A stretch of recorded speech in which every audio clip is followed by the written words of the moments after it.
One day I'm gonna be everything I wanna be. I don't let it get the most of me. One day I'm gonna be free. I wanna be everything I'm gonna be. My future right in front of me. One day I'm gonna be free. I wanna be free. To let me be free. One day I'm gonna be free. Mentally and physically, emotionally and spiritually. Yeah. One day I'm gonna be free. I'm standing at the crossroads. I'm feeling like a lost soul. Don't know where I wanna go, but all I know is I wanna be free. They're telling me to let it be, but that just ain't in me, no. Jealousy and envy, but all I see is I wanna be free. See everything I wanna be, exactly what I'm gonna be. Don't let it get the most of me. Eventually, I'm gonna be free. See everything I wanna be, exactly what I'm gonna be. Yeah. One day I'm gonna be free. I'm gonna be free. Let me be free. One day I'm gonna be free. Mentally and physically, emotionally and spiritually. Yeah. One day I'm gonna be free. I told them take their aim off me. Stop trying to get a name off me. If they would just let me be, I'm gonna be free. I told them take them chains off me and throw away the locks and keys. If they would just let me be, eventually I'm gonna be free.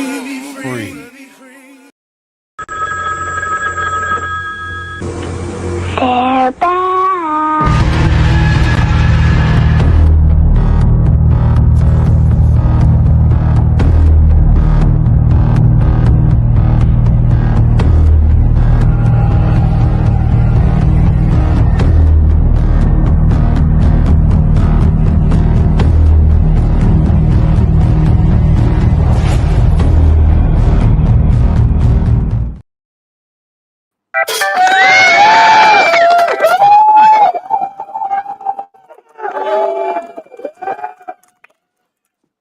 What up, though?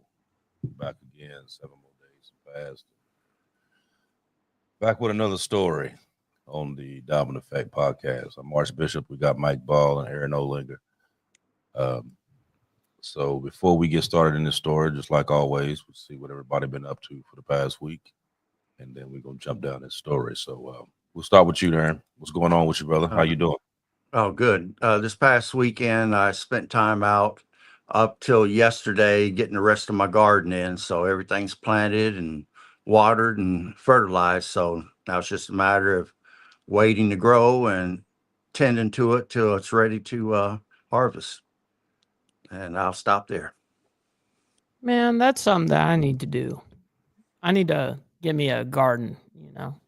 But it's been a very interesting week because I think that most of you guys here know that I report on news, and that's something that's obviously been kind of crazy. And we're always talking about world events, geopolitics right here, you know what I mean, on the Diamond Effect. So this goes in line with the things, of course, that I talk about daily. And I always appreciate you guys bringing this kind of stuff to the table. But it's been pretty relaxed on a personal level. It's just been food, good company, being hanging around with family and friends locally. And I think that kind of stuff is important to do. So I encourage people to, get out and mingle with their friends and family and stuff like that. That's what's up. That's what's up. Well, this week was pretty eventful. Quite a few things that went on this week. Like I said, I've been helping out doing this horror film. It's been pretty neat. It's called it should be out. So they're almost done filming. I think they probably got a couple more weeks to go before they. It's a pretty good movie. I mean, now I don't know where in the world they find these places at the film. Because I'm gonna tell you what, everything that dealing with that movie, where you're trying to get like, we back in the woods, all over the place. Man, And probably in some sketchy ass little spots that you never even like. You're like, how the hell did you even find this spot? Yeah. Some real sketchy spots. It was one place we went to. It was this old fashioned general store that they had all, like the whole inside they like refurbished, and then it's like it's a functioning general store, but it sits way out in the boonies. Oh shit.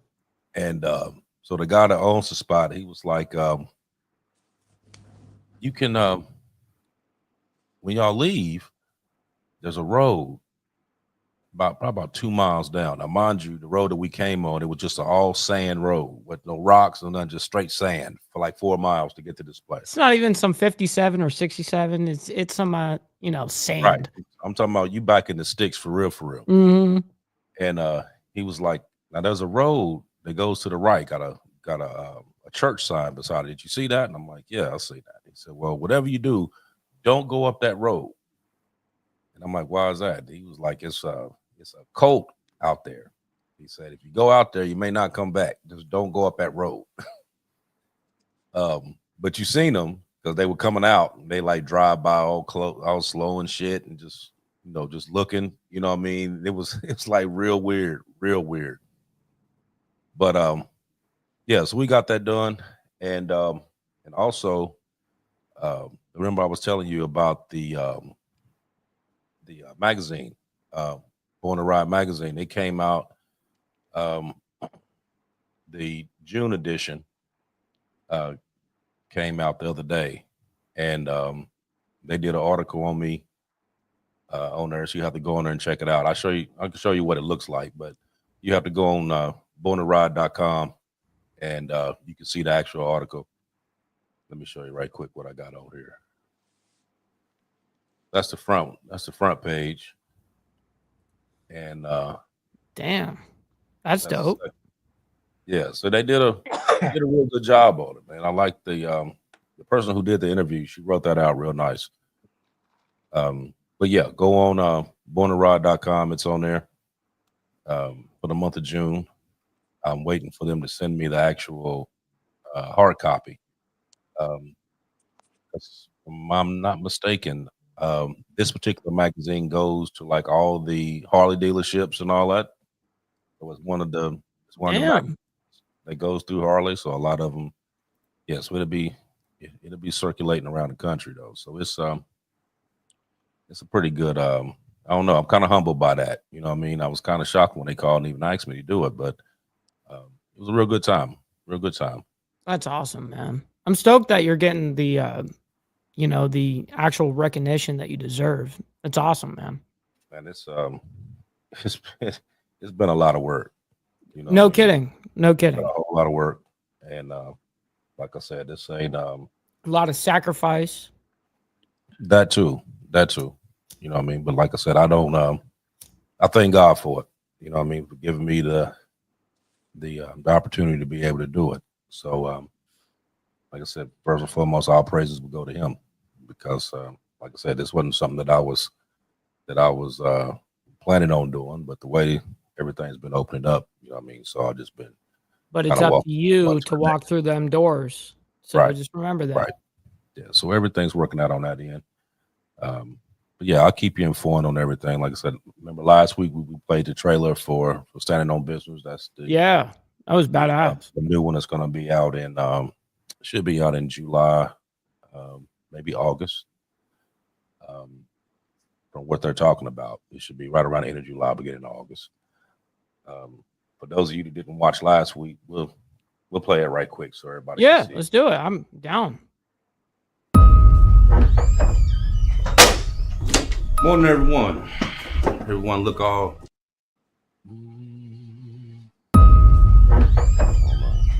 Maybe able to. Morning, everyone. Everyone look all rested and relaxed. But you know who's not relaxed right now? The fucking governor. Hello, man. So you said to come out here with no assistance, no security. So why are we here? Look, I promised your father to get you into the office, and I lived up to that, right? Yes, sir, you did. Your father also promised me that my product would be in safe hands. You already know how that went. Hey, yo, Papa, show the man what he want to see, bro.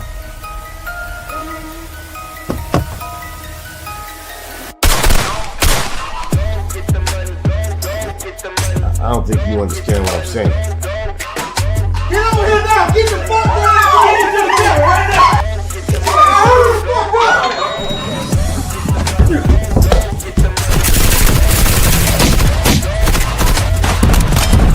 Listen, Okay, I'm listening. I didn't want to say anything in front of the others.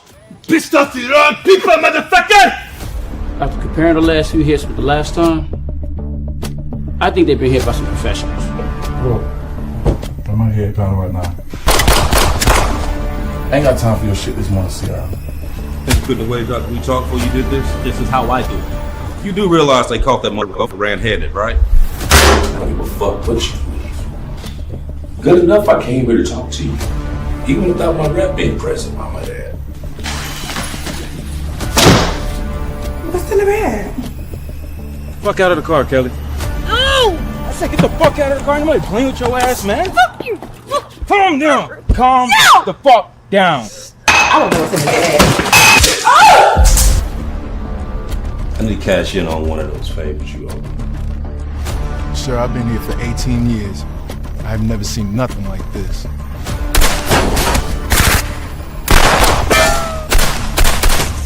Fuck, they found you, didn't they? Fucking coming for me. They're coming for me. Time for the Moscow manicure! What the fuck is wrong with you? You're supposed to be the one I can trust. Think we can trust his ass? Look, that motherfucker's life is on the line just like ours is. So, what is it, Amelia? Nigga, tighten up! Hurry up! Nigga, this is a robbery! Man, bitch, help me! Look, Lieutenant. Then why the fucking cartel is sending us fucking cards with your fucking name on it? We're working for the cartel. What the fuck? Bitch, what? Keeping it real about it. Looking for something that's real. You know, standing on business. Just keeping it real. Fuck. Hell no. I'm just keeping it real. So I bought the windows clear, but I need them tinted. Yeah. Yo, with 24 we need to meet. Rims, but I ain't even finished yet. Now. Feeling like I'm almost here, so I ain't tripping. Yeah, I ain't tripping at all. Man, you gotta love a little plot twist. Oh man, it's all kind of plot twists in that movie, man. I know that there's no way that you can condense something so gnarly into one little segment there. I know that's hard to do. And you're like, man, this is not even encompassing anywhere close to the action that's in this. Right. It's not even close. Right. It's a lot of plot twist to this. Like I said, it's a really, really good movie though. I love storylines like that. Yeah, like how they got it. You know, I mean, once you go through it and you start connecting all the dots to everything, it's like wow, this is actually pretty good. But they but yeah, that should be out end of July, beginning of August. But of course, I keep you posted on it and let everybody know how it comes. When it comes out, I'll let everybody know. We need to know the premiere and all of it, man. Yeah, I'll let you know about that because remember I told you I wanted you to come down. I'm there. Count me in. I'm there. Yeah, so we're gonna. Yeah, so as soon as I get all the info, about all of it, then I'll put it out to everybody. So we're gonna dig down into this story. We actually got a couple of different ones, but the first one we're going to talk about, we're going to dive into the details of this this recent drone strike in Russia, and the possibilities of this being more of a team effort than just Ukraine doing this by itself. It's a pretty intricate way that they did this, right? And, actually, when I seen it, I just kind of sat back and was like, "Wow, who came up with that idea?" Because it was like a really calculated idea. Yeah, no, that's like, remember when pagers were bombs there for a little bit? Kind of reminded me of some stuff like that. Yeah. So what they did was they called it Operation Spiderweb, and they targeted multiple air bases within the Russian territory. Some of them was like thousands of miles away from Ukraine, and they damaged over a third of Russia's nuclear bombers, including the Tu-95 and the A-50 surveillance aircrafts. How many did you say? That's how many percentage? They said it was a third. So wow, so a third. Yeah, so it was. So they said like over. There was 40. That was right. That was and you know what's weird is the headline that I reported on was 50 plus. That's what they reported on. But I have seen the majority of reports are 40. Now you have some people that are saying that that's like the Russian version of Pearl Harbor, how this took place, because nobody knew, right? Because nobody knew that this was going to happen, and the way they did it was so sneaky and intricate. You know what I mean? You'd be like, man, how did they even come up with that idea? But I'm gonna show you real quick. There's a quick little news footage on it, but then I'm gonna play another one right after that, and it's the actual footage of when these drones were hitting these planes. Right, from the recording standpoint of them doing the actual bombing. Yeah. So I'm gonna play the news report, and then I'm gonna jump into that one and just kind of, I'm not gonna keep it on the whole time, but I just want them to see like how this was taking place. Sure. The Ukrainians wasted no time sharing video of the attack that destroyed an estimated 1/3 of Russia's long-range bombing fleet, planes that are capable of carrying nuclear weapons. And incredibly, it was carried out by more than 100 small drones, which have been smuggled into Russia and then unleashed from shipping containers parked just outside military bases thought to be highly secure. Many of the aircraft hit had been used to strike Ukraine. President Volodymyr Zelensky took full credit, saying Operation Spider's Web had been in the works for a year and a half, targeting bases across Russia, some of them thousands of miles from Ukraine, in a coordinated attack. Ukrainian agents operated right under the noses of Russia's spy services, Zelensky said. His top intelligence aide claimed the drones, which cost about $700 each, had caused $7 billion in damage. It was both an intelligence operation, really intricate, really well performed. Security consultant James Lewis studies drone warfare. For somebody who's been watching these developments more closely than most, was this day always going to come? What was new is their ability to sneak that close to strategic airfields. That's really impressive. So it's this combination of new technology and really good tradecraft that gave the Ukrainians an advantage. The U.S. military often parks its long-range bombers in the open. That's no secret to American adversaries, such as the Chinese. What's their takeaway? They're going to be thinking, how do I take advantage of my superiority in drones to do something the same thing to my opponents? Such a bold attack. Charlie, what are your sources telling you tonight? Well, a senior defense official told us the assault shows a level of military sophistication never seen before. And they're well aware America's adversaries will have been watching too. So these are commercially available drones, and they'll be looking at their own drone defense systems against possible attacks like this. And Charlie, what do they expect about a Russian retaliatory strike? Yeah, John, they're fully expecting that Putin will retaliate for this. And other audacious attacks, like, remember, sinking that Russian flagship cruiser ship, hitting the Crimean Bridge or hitting Crimea itself. Russia launched punishing attacks, unleashing bombing campaigns largely focused on cities in the east like Dnipro, Zaporizhia, and Odessa. Okay, Charlie D'Agata at the Pentagon. Thanks so much.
Okay, so real quick, I do want to say one thing on that. So that last clip I also saw. I saw the full 6 parts of that whole ordeal, and I was mind blown by that. So then I went on that particular footage because I found a few things that were a little bit off on that. And the what I saw that was off, there was no huge plumes of, smoke and blah blah blah. And I happen to play a lot of these very high-end video games. And I was like, that is what I believe is to be Arma 3. So I did some digging on that, and I looked it up. And that particular, just that 1 foot piece right there, I looked up the fact check on this. Video showed Ukrainian drone strikes Russian bombers, blah, blah, blah. And so it's miscaptioned. The original video noted that the video was Arma 3 footage, a video game, but many commenters appeared to believe the video's title and subsequent posts claiming the footage showed Ukrainian drones wiping out Russian bombers. Now, what's interesting about this is it went on TikTok, which you just saw right there, which was actually on TikTok. Now, the problem is with Arma 3 is this is not the first time we've ever had this problem. We've actually had Arma 3 be used as footage when it wasn't actually what actually happened. But the first footage that you showed was absolutely true. Where you saw them coming in and they were doing the whole thing in the very beginning, that's absolutely what happened. But a little digging that I did. Okay. So with this, go ahead, Aaron. Go ahead, Aaron. What you got? I was going to say I dispute the number of drones that that guy said was used. He said something about 40 something drones. 41 planes were destroyed. The 4 containers that they used had false tops to them. And when the tops opened up, each container had 36 drones. So that means that they launched a total of 144 drones, not 40 something. That's ridiculous that he would say that when each container had 36 drones in it. Then they were remotely piloted, like you said, thousands of miles away within Ukraine, which means that they had to have either Starlink or they had to have hacked the Russian cell phone system in order to pull that off. And people need to also understand that that attack occurred inside of Russia by fifth column elements, or you could call them terror cells if you don't want to call them fifth column elements. They exist inside of Russia. Russia knows that they are a problem because not only did those 41 planes get destroyed, they derailed 3 trains on top of it and then caused individual bomb blasts around the country. I didn't hear that. That's Yeah. crazy. Wow. That was strictly a coordinated attack within Russia itself by fifth column elements. I've seen many videos where people have taken videos of them standing. You know how you have signs outside of a city says you're entering this, and it will be someone holding an AK with their face covered, standing next to the sign, proving that we're inside of Russia and we can hit Russia whenever we want. So Russia's going to have their hands full with just fifth column elements doing those attacks. How many more containers, how many more drones have been smuggled inside the country? And whether people know it or not, a shipping container can hold 4 cylinders that can launch vertically launched missiles. We have shipping containers with those 4 vertical launch missiles in it. So does Germany. So you can launch more than just 2-foot drones.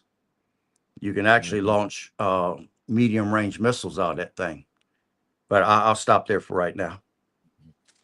Yeah, it was. I was looking at a documentary the other day. Well, not a documentary, but just like a clip where they were talking about how they were even able to do it. And then it's also crazy how they used a drone that was $500-600, and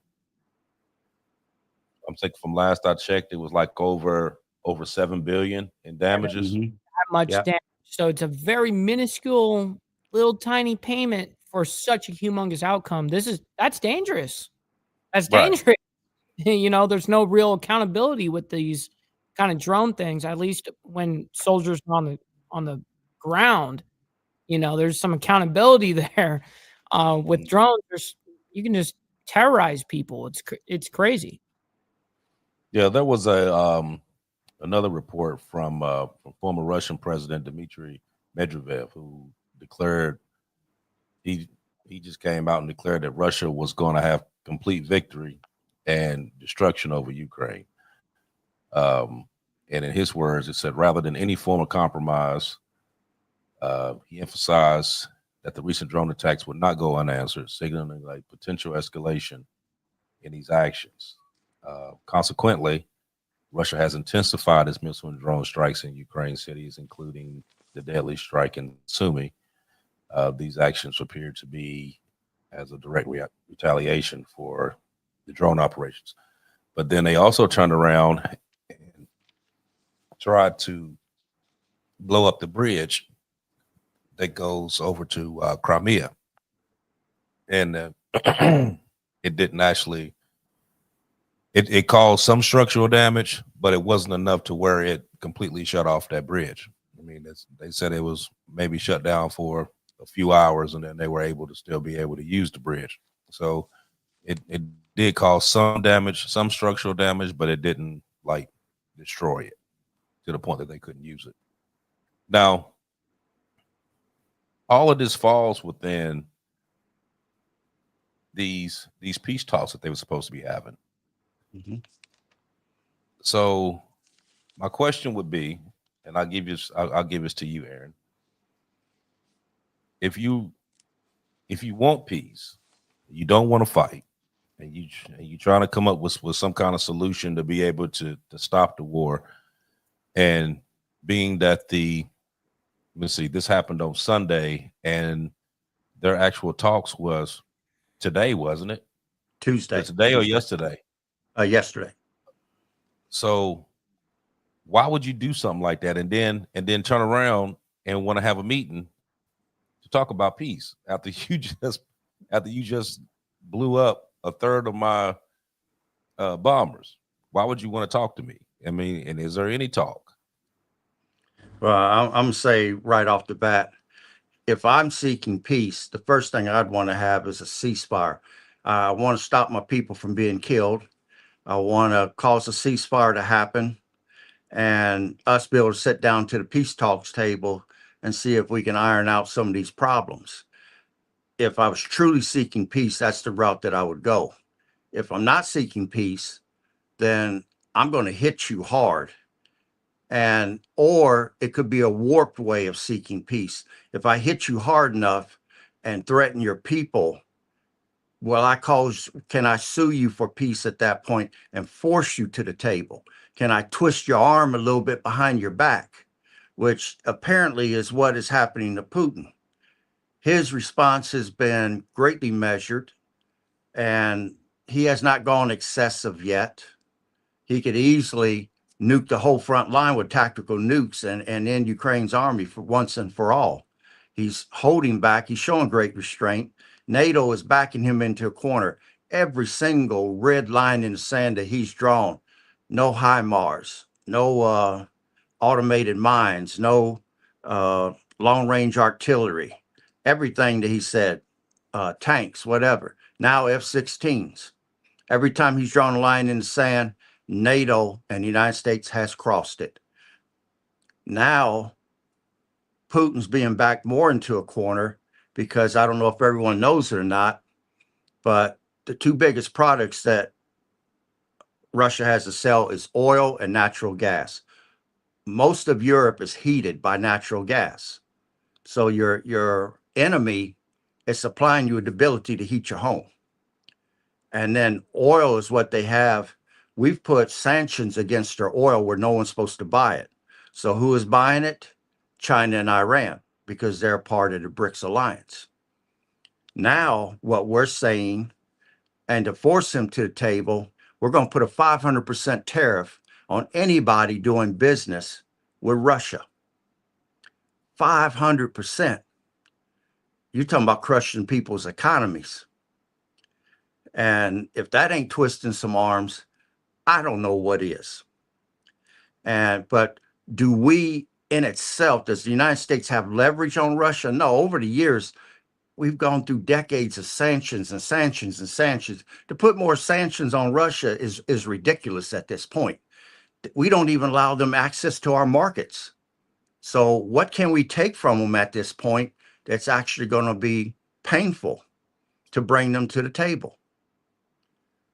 But can we continue to equip Ukraine to hurt them? Yeah. CIA can go in and show them how to do more of this stuff. These decapitation strikes have been very strategic by them.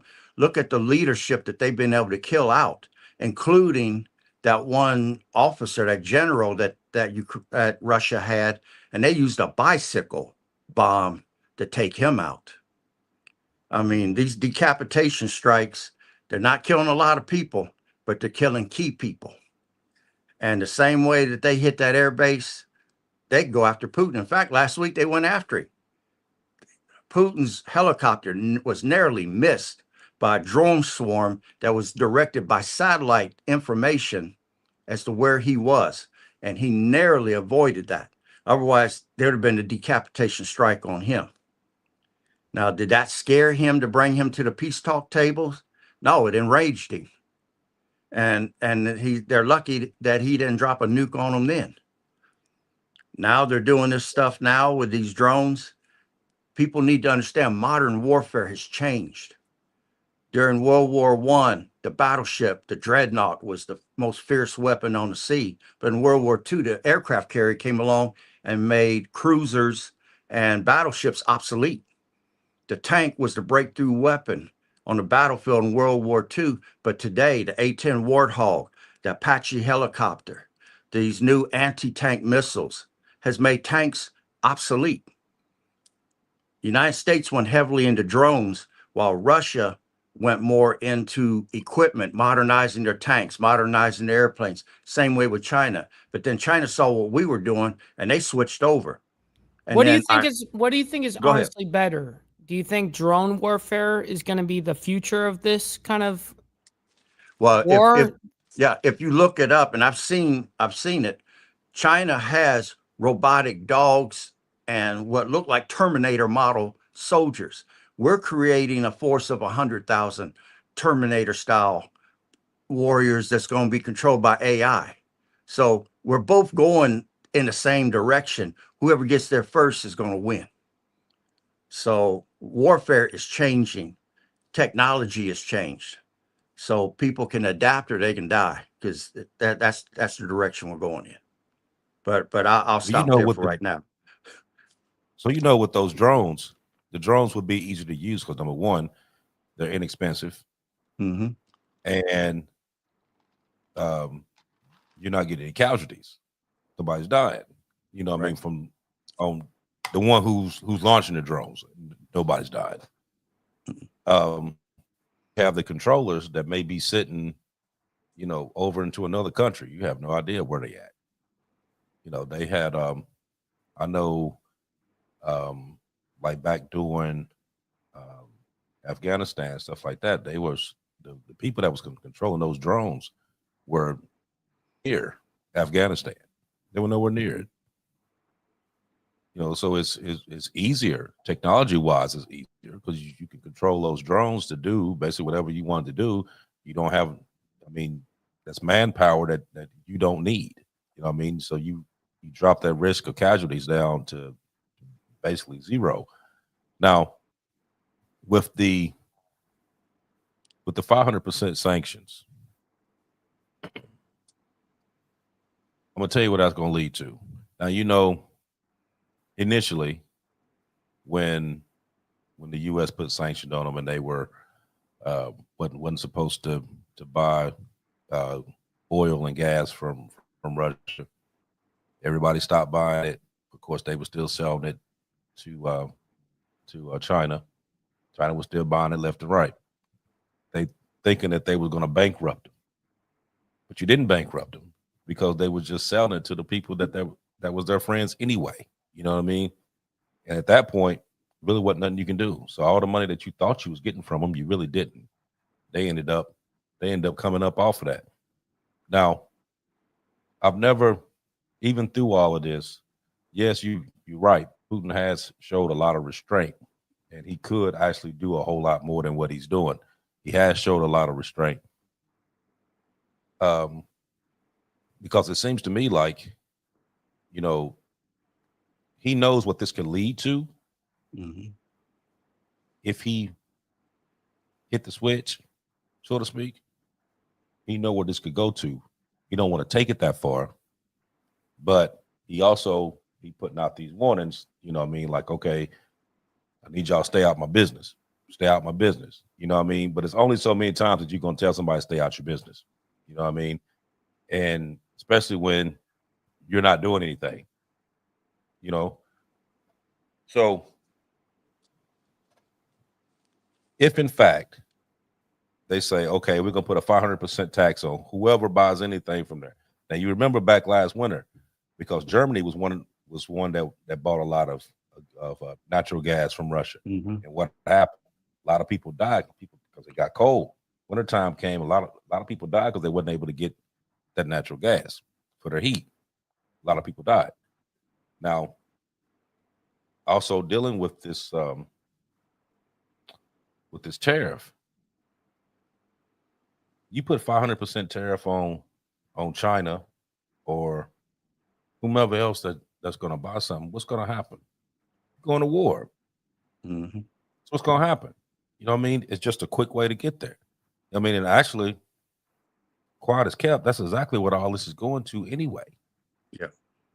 You know what I mean? And this is from what we're going to be talking about this evening. It's a couple different places that things are going on. And you got the same characters in each one of these places that's involved with this shit. So eventually something's going to happen. You know, like I seen a report, was it 2 days ago, where they were talking about how Great Britain was eager and ready to put troops on the ground in Ukraine. And the reporter asked them why. Like, why do you think that they're so eager to do that? And they was like, it's simple, because they're almost broke. And the best way to stimulate the economy is war. Made a lot of sense, you know.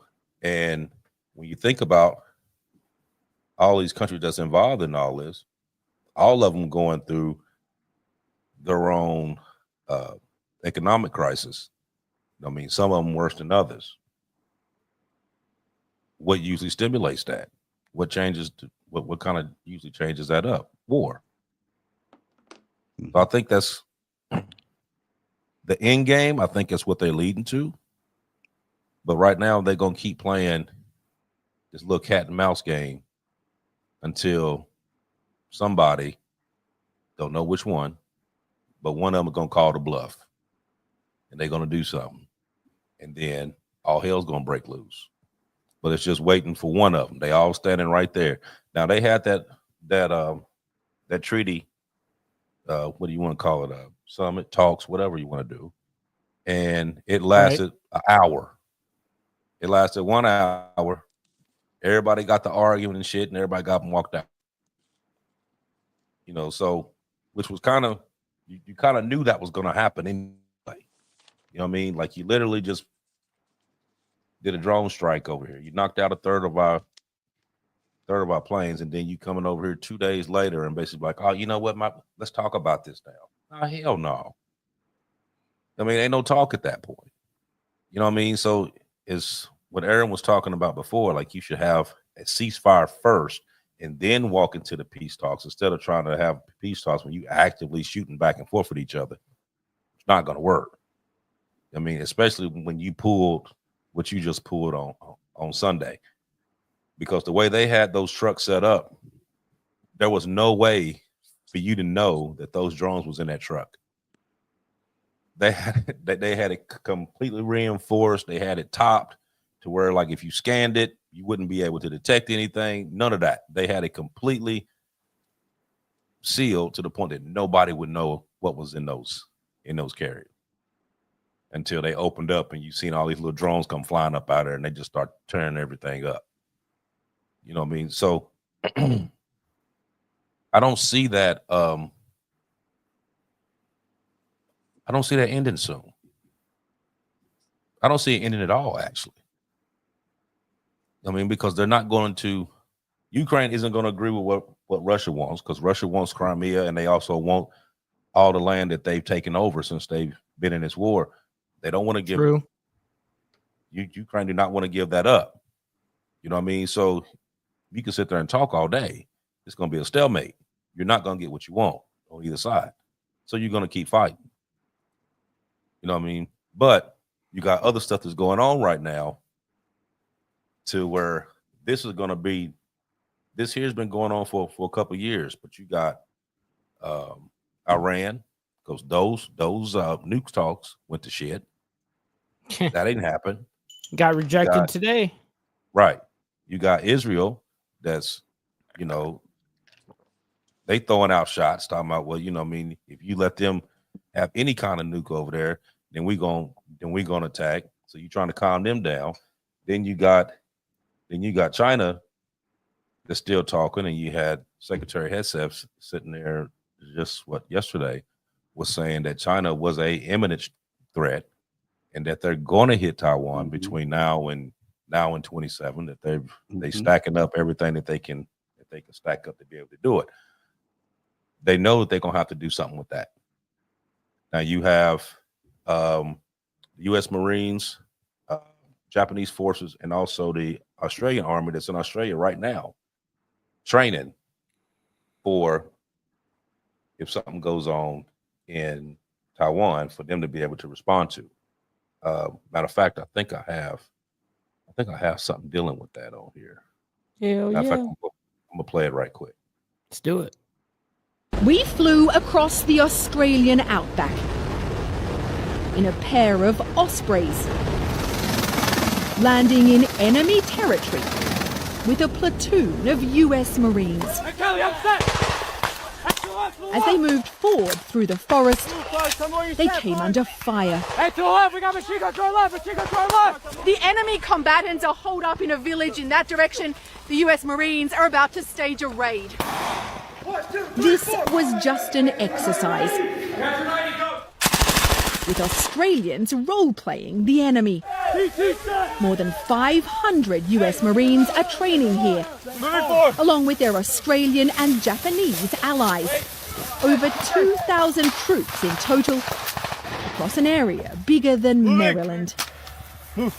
We won't fight alone and respond to any crisis or contingency alone. Over here, Major Nick conducting a Faust is the rehearsal of Marine concepts. commander on the exercise. So how important are those alliances with Japan and Australia? Knowing how one another works is of the utmost importance, and being ready to respond is something critical.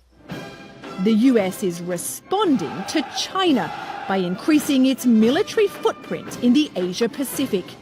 China's President Xi Jinping is thought to have ordered his armed forces to be ready to invade the island of Taiwan by 2027 if necessary, raising fears of a conflict that could draw in the US.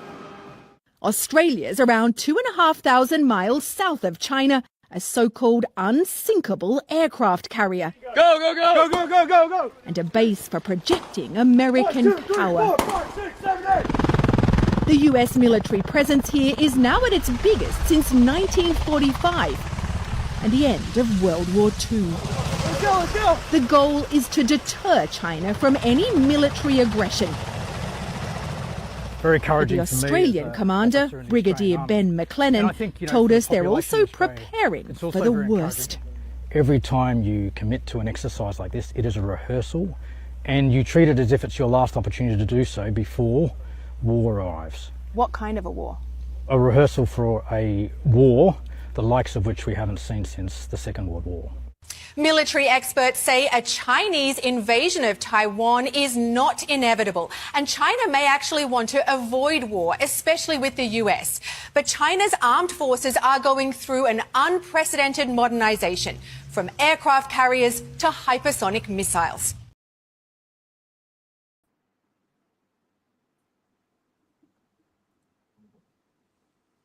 Okay, so we got. Now, mind you, that was just a training exercise that they were doing, but it's clear to see that they're not taking China's threats as just wolf tickets. Like I said, you had Secretary of Defense Pete Hegseth said just the other day that China was an imminent threat and was asking all the Asian Pacific countries to increase their defense spending because it was coming. So what do you think about that, Aaron? Anytime you train, you're training with a purpose in mind. I mean, if I'm taking gun training, it's because I'm preparing to defend my home against any sort of threat that comes my way. And with what they're doing down there and working with their allies, like they said, learning how each other fights, learning how each other works. And I'm sure each year they bring in different units to get more and more experience for the different units, and then find out what they're short on supply wise so they can fill those gaps of what's going to be needed for when they go in the field. I mean, it's all necessary, because China right now, in my mind, represents the biggest threat the United States is facing, both militarily as well as economically right now. Yes, people may argue that China's economy is wrecked, but China has been buying a lot of gold, and they're trying to destabilize the US dollar and make their currency be the new world currency. When Biden said, well, we could share the world currency with China. No, there's only one king of the hill. There's only one world currency. There's not room for two. You can only have one, because then you got to try to get everything on a monetary scale, and to have two different currencies, it would cause too much confusion. So no. But with China compared to Russia will fight you. They'll go up against you. China plays the long game. Everything that China's been doing has been strategic. They know that they've discovered oil in the oceans, the waterway there off of Vietnam and close to the Philippines. They're trying to claim that whole stretch of water from China all the way down to Australia. They've even sold their navy around Australia to put some fear into the Australians, let them know that they can reach out and touch them. They're trying to take over that entire area before, or be in position to do so in the event that they go to war with Taiwan and the United States gets involved. This whole thing stinks, but like I said, China is playing the long game. They're developing EMP weapons to take down our technology. They're developing cyber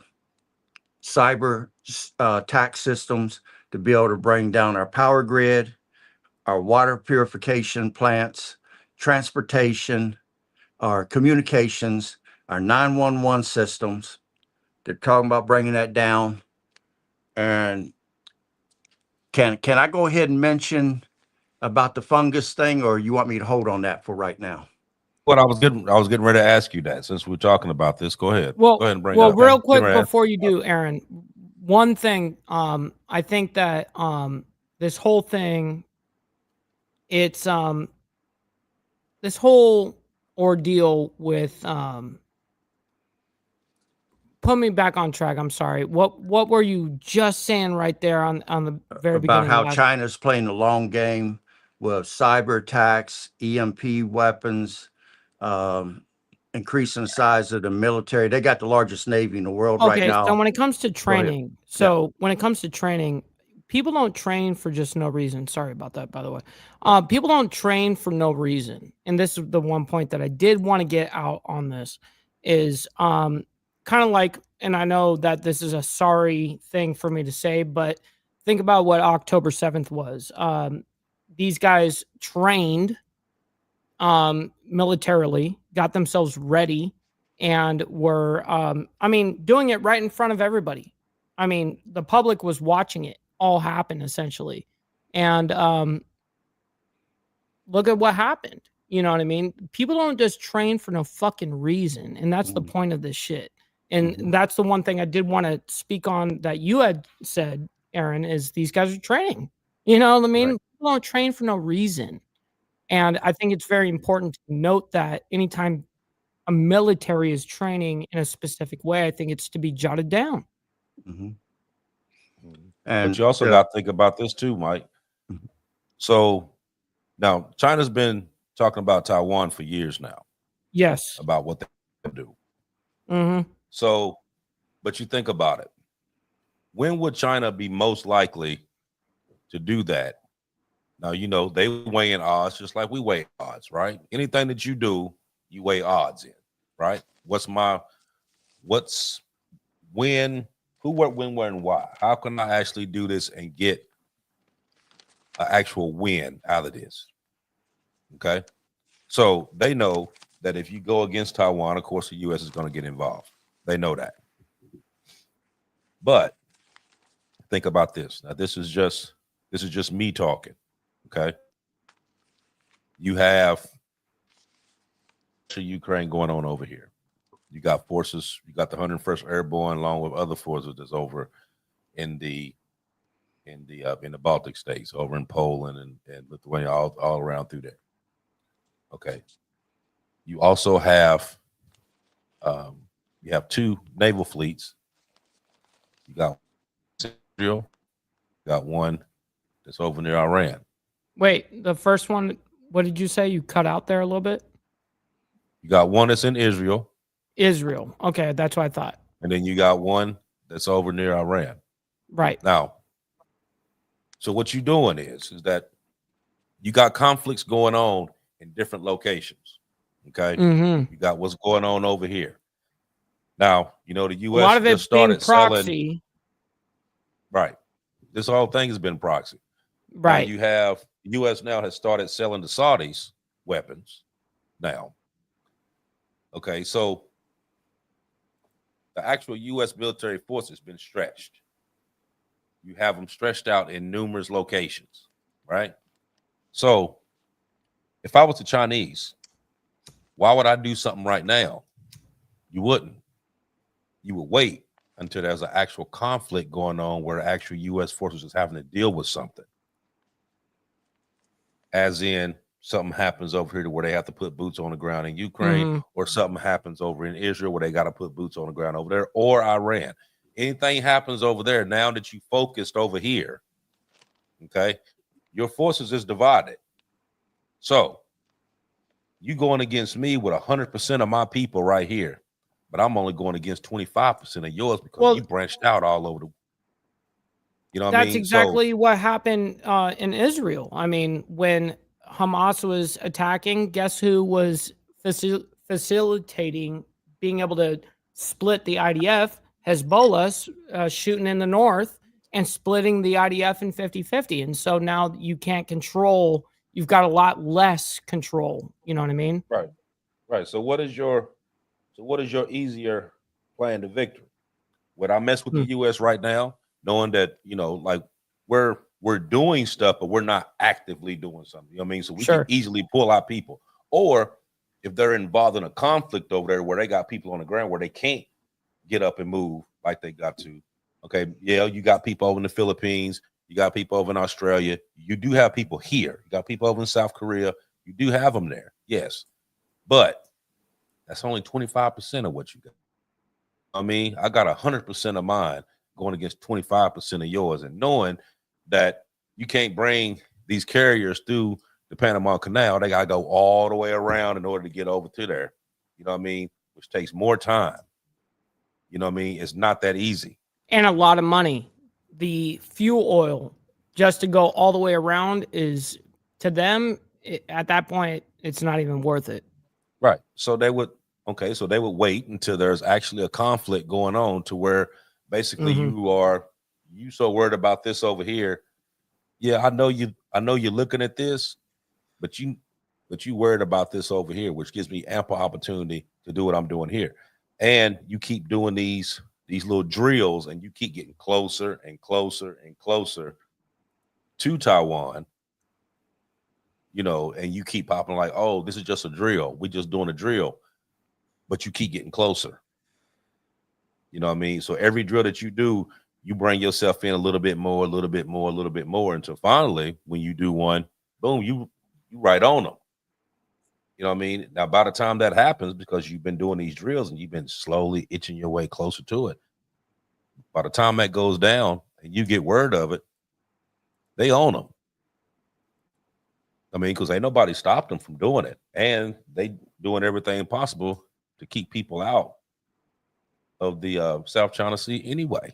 True. Because they putting those platforms up and talking about fish hatcheries and all this other stuff. So they planting stuff all around through there to keep people away from being over there. So they've been strategizing this for a while. You know what I mean? This isn't, you know, the whole sea threat trade over routes are rough. Yeah, the whole thing over the 500% tariff, man, that's bullshit. They ain't gonna do it. They ain't gonna do it. If that's the case, why are you taking off all the ones that you've been putting up now? You ain't gonna do it. It's a threat, and they know it's a threat because you've been popping these wolf tickets out for the longest now. You ain't done shit. I mean, what did you have, a tariff up for like a whole week? Ain't shit.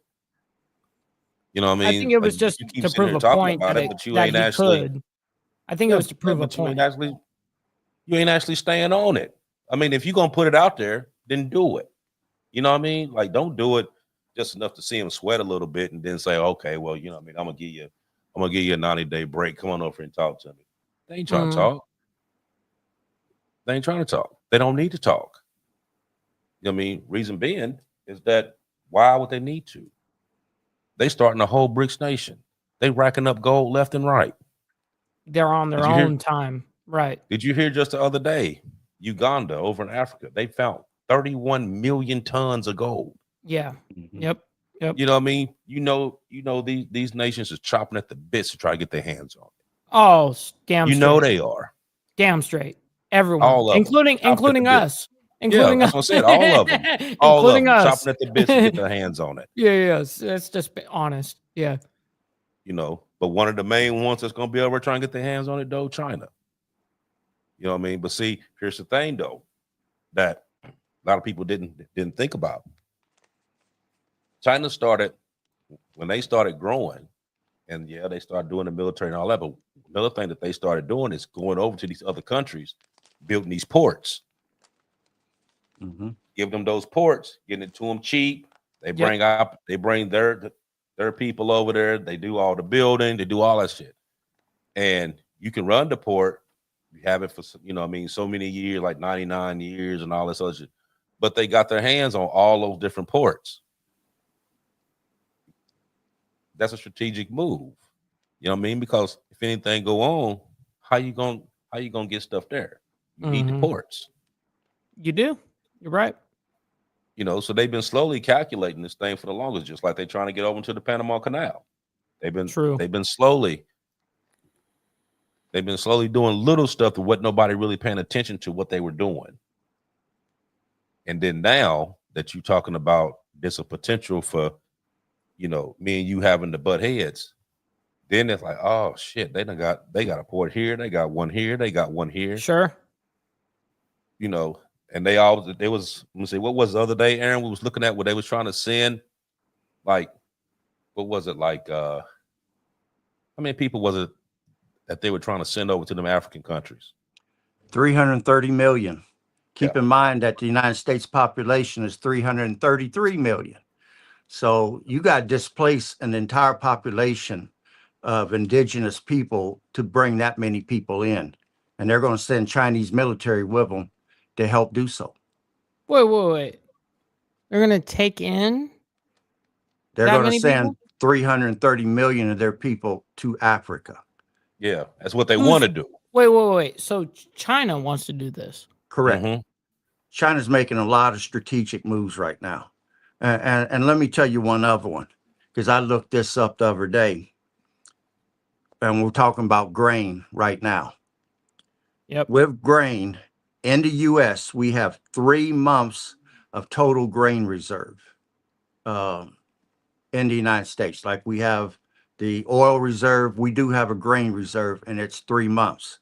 China not only has been buying gold, they've been buying grain up all around the world for the past 4 or 5 years. China has over 400 metric tons of grain, which equals a 2-year supply for that massive population that they have. They can go 2 years in a war conflict and still feed their people, where we have a 3-month supply to feed ours. So people need to take that in consideration. Now, the reason why I bring up grain, I'm about to tell you right now. And my source of this information, for someone starts trying to think I'm making up fantasies here, is the BBC. I had to go outside the United States to find this news. Go of straight what- to London. Right, which was happening one state over from where I live. Okay. Now, to me, China represents the biggest threat to the United States. Now, 2 Chinese nationals accused of smuggling a biological anti-terrorism weapon, which was a fungus, into the United States. They got arrested. 2 Chinese citizens allegedly sought to use the University of Michigan's laboratory to conduct research on the pathogen. The fungus, called Fusarium graminarium, can cause a disease in wheat, barley, corn, and rice that can wipe out crops and lead to vomiting and liver damage if it gets into the food. Now, keep in mind, fungus spreads through spores. The wind currents would carry it clear across the United States. Now, they were smuggling the fungus through a Detroit airport. And like I said, they was going to experiment with it at the University of Michigan, because 1 to 2 smugglers was a lady who worked there in the lab. Now, the youngling Wan, she's 33. She's the one that worked at the lab. And then her boyfriend, Zhong Lu, he's 34. They're both loyal members of the Chinese Communist Party. Now, keep in mind, the liver damage will occur in both animals and humans. So if you consume that and not know that it's been contaminated with that fungus, you're going to end up with liver damage. And your liver is the filter for your blood, the same way as an oil filter is crucial to keeping the oil clean that's flowing through a car to keep a car rolling down the street. Or a motorcycle. Right. You can't have your liver damaged and have any sort of quality of life, or if it kills your liver, you can't expect to live very long. Now, both were charged with smuggling, conspiracy, false statements, and visa fraud. So I'm assuming the guy's visa and maybe even hers was fake. Now, this is my opinion. If China can poison the food supply and bring the power grid down here in the United States, you got no power and the food supply has been poisoned, I say the U.S. will be easier to take over. Now, I mean, we would be killing each other over here just behind the power grid going down. If the food was poisoned too, and we only have a 3-month reserve, we're going to feel it quick. And they've already came out with a bioweapon that can wipe out our crops. And when crops get wiped out, the animals that feed on plants will die, and the predatory animals quickly follow behind it. Now, I want everybody to remember COVID, something that doesn't occur naturally in nature, came out of nowhere, supposedly a wet market in Wuhan, even though Wuhan has a bioweapons lab as well. And let's say it accidentally got out, okay? Does the University of Michigan have the facilities to handle an infection agent like this? The CDC might, but not the University of Michigan. So if it got out, China has complete deniability. They created the weapon, but they got complete deniability. Well, we didn't do nothing. Those people took it over there and it got loose and it wiped out the United States food. Keep in mind that during the Korean War, after the Korean War was over with, North Korea went through a starvation period that lasted for decades. And it was because allegedly North Korea and China accuses the United States of flying airplanes over North Korea and dispensing something called food blight that killed all the rice crops and made the rice in the fields smell like rotten fish. And you couldn't consume it. So now the North Korean people face starvation for decades. Now we have an agro-terrorism weapon, a fungus made by China, an aggressive agent. They know we only got a 3-month supply of grain. And now they come up with a way to wipe our food out. They're telling us they're going to bring down our power grid, the 911 system, take out our water, bring down our communications, and now they have something to wipe out our food.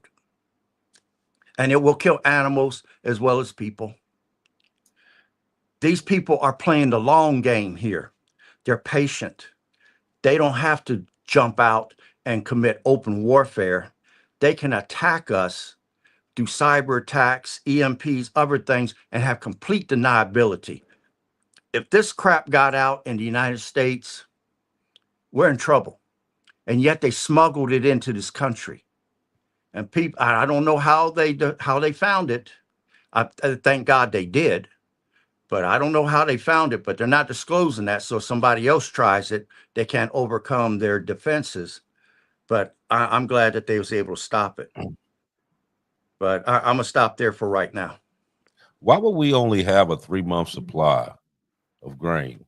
Being the fact that we export as much as we do, why is it that, well, I guess this could be my question.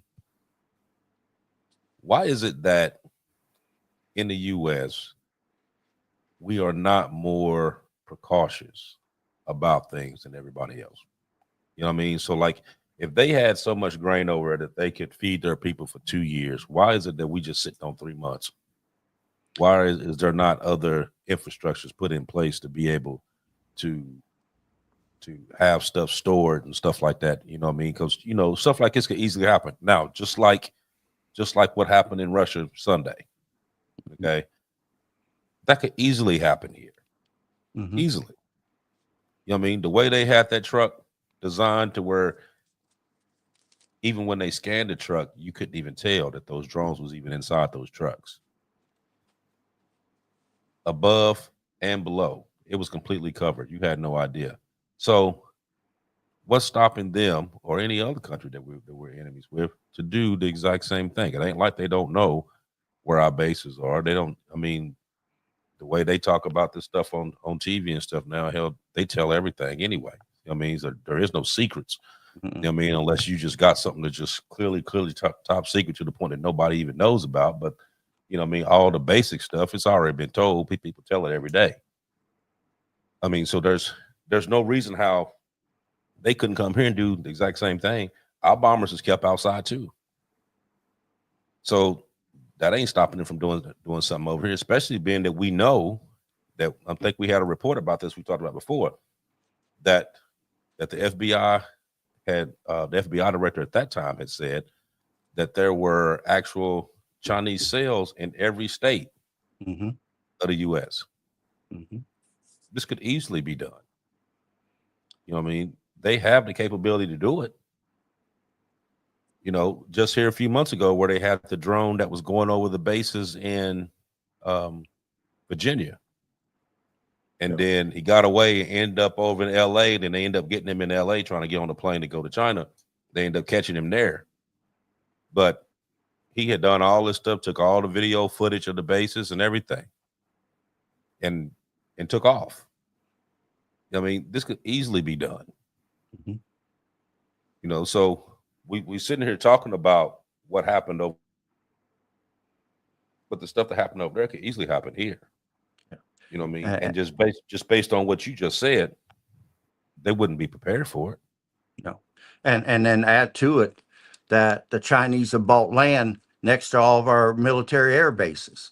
Yeah, I true. mean, what would stop them from launching drones from those locations to bomb our planes or to release a bio agent or agricultural terrorism weapon?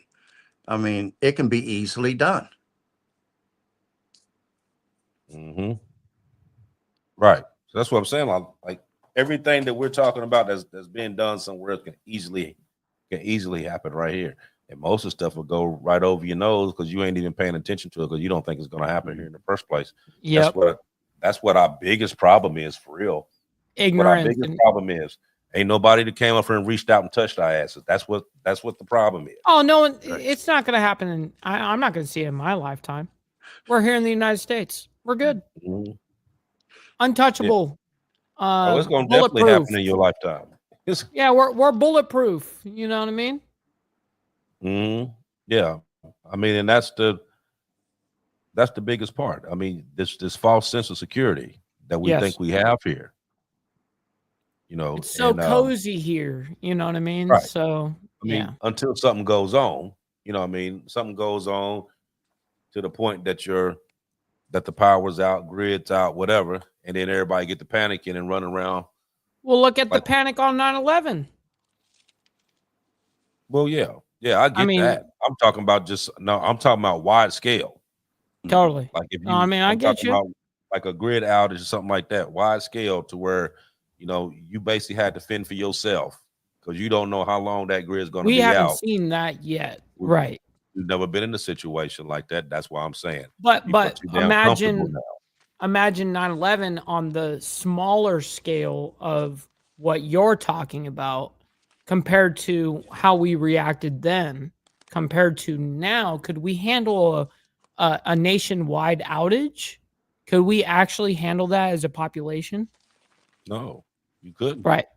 I get you. Especially if you don't know how long it's going to be. Because if you don't have any power whatsoever, then you basically right back in Little House of the Prairie era. You know what I mean? You got to do this on your own.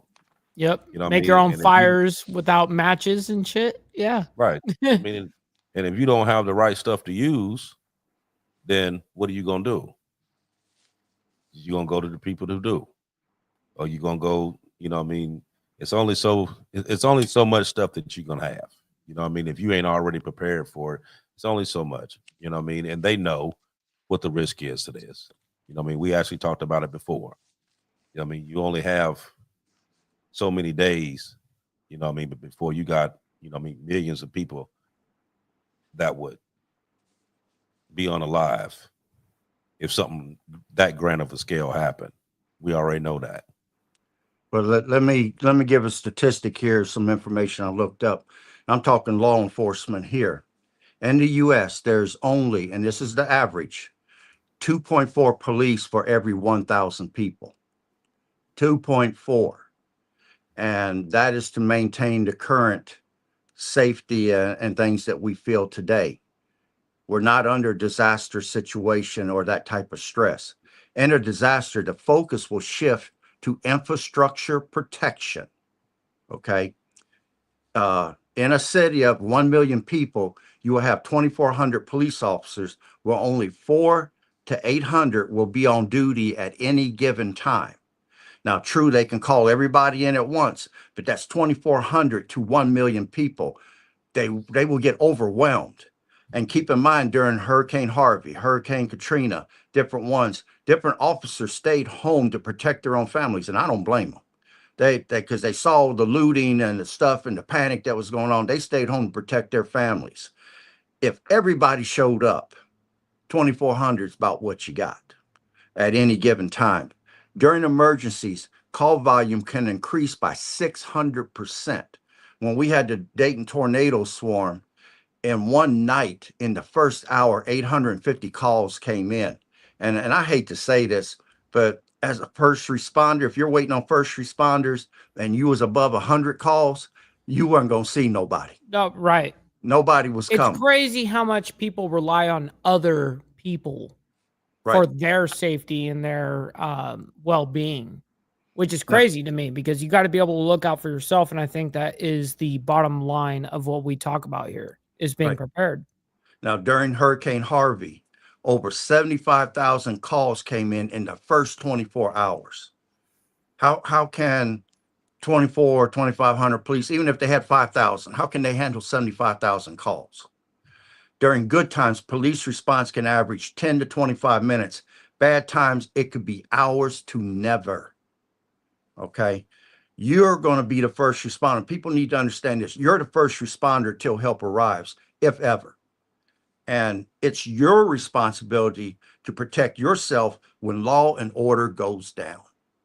I'll stop there. Mm-hmm. You're absolutely right.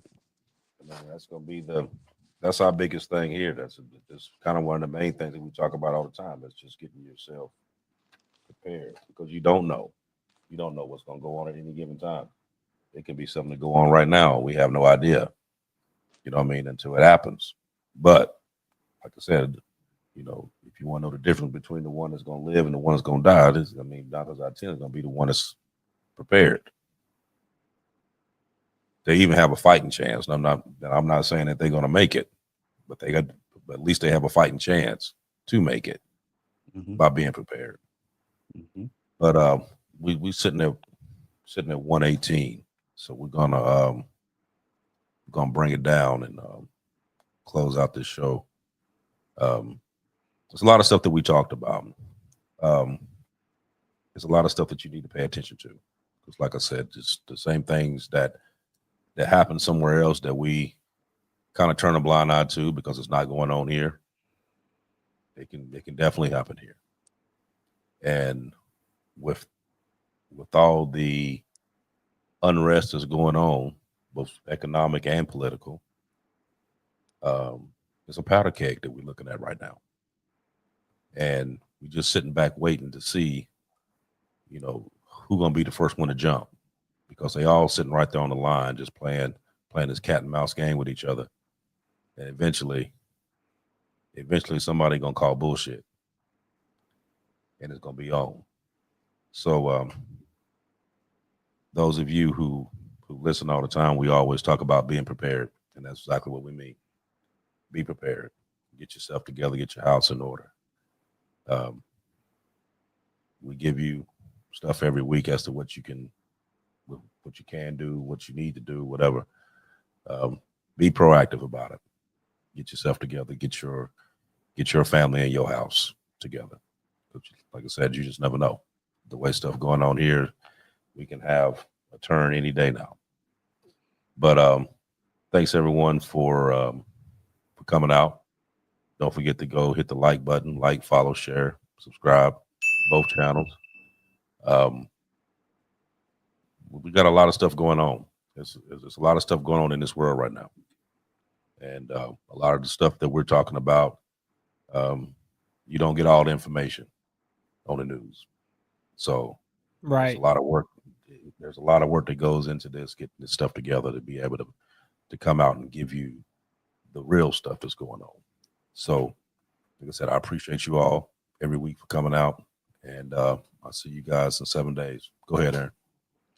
Okay, what I want to do is encourage people to get those gardens together. Learn how to cultivate and grow your own food. Look at all the recalls that are going on right now. Every week, almost every other day, some sort of plants being recalled due to E. coli, salmonella, or listeria infections. If you want to know the quality of what you're eating, grow it yourself. You know what pesticides are in it, if any, and you know the quality of it because you yourself has grown it. Even if you don't have room for a garden, just get your couple flower pots and grow your couple plants. Get that experience, because keep in mind this, for thousands of years, our ancestors learned how to cultivate the land, but due to modern technology, it only took 2 generations to lose those skills to where they count on the system because they can't grow nothing themselves. 2 generations. I'll stop there. With that being said, ladies and gentlemen, much love, honor, and respect to everybody. Make sure you guys hit that like button on the way out. You know what I mean? On both sides. I very much appreciate both you guys on the panel, Aaron and Archbishop. Thank you guys for the research that you guys do every week, man. It's awesome to be a part of these conversations. So listen, if you guys are on my side, stick around. We're going to be rating our buddy Grid One. He's back from vacation, so stick around for that. Until then, we'll see you guys here in 7 days. Much love, honor, and respect to everybody.